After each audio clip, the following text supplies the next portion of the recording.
What's going on, guys? I am back.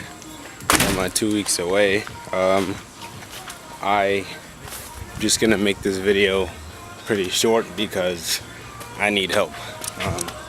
Obviously that's the title of this video.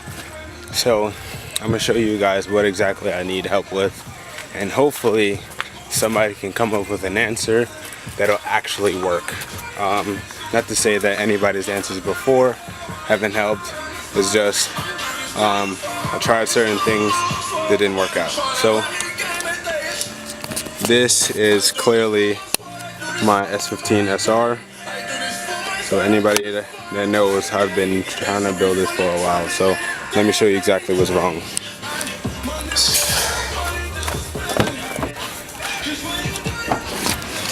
Okay, gonna start it up.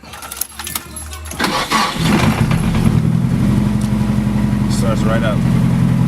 Fucking mosquito.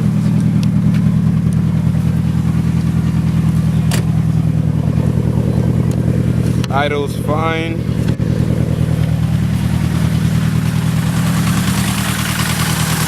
Doesn't sound too bad. Maybe need to put a little bit more oil or whatever.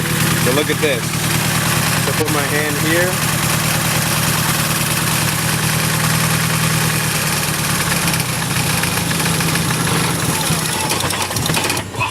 Boom. It dies. If you guys can tell me what that's about, I can get it fixed. I can get it on the road.